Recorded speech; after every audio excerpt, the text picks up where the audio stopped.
One question I wanted Mm-hmm. to raise, actually, which isn't brought up enough, I think, which Mm-hmm. is the question of orgasm. Mm. And when, for example, let's talk about young Jazz Jennings. To have your penis removed, your penis and balls removed and turned into a vagina, they try and use the sensitive part of the glands of the penis as material for allowing the constructed quote unquote vagina to have similar sensitivity. But because the surgery is done before, without maturation without getting big boy dick, which is again, that's a hugely different situation than having a little boy dick. There's like night and day.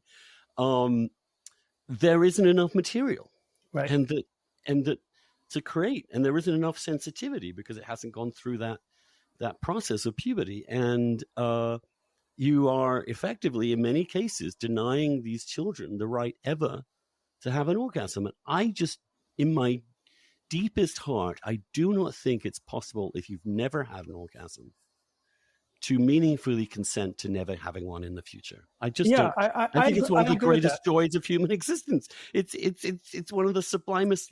When we think of female genital mutilation, we are horrified.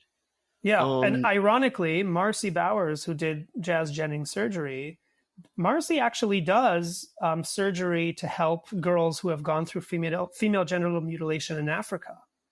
And, Marcy has a tremendous amount of respect in the medical community for that reason.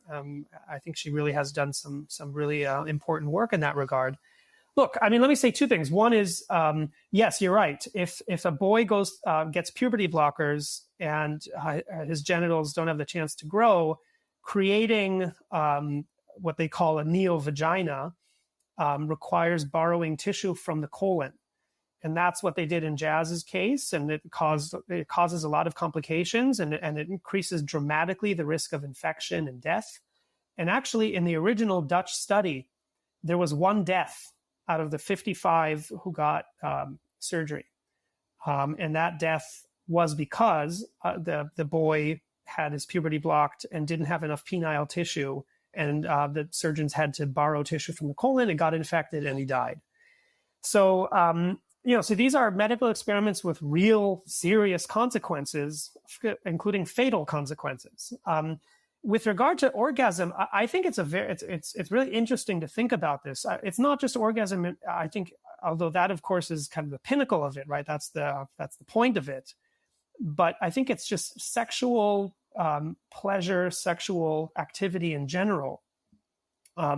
Some trans adults do say that after surgery, sex is possible, that it can even be pleasurable. Usually the adults that say that did not go through this as minors. They didn't get puberty blockers. They didn't have surgery before they reached physical sexual maturity. Many of them had sexual relationships before they did transition. Somebody like Rachel Levin, right, the Assistant Secretary for Health, Rachel Levin is a very strong advocate of puberty blockers and stuff like that. But Rachel has also said on the record that she's very happy with the fact that she was able to have kids, that it's a source of meaning and joy in her life. And yet she would deprive, young boys and young girls of the same thing. Who at 13 knows that they want to grow up and have kids, right?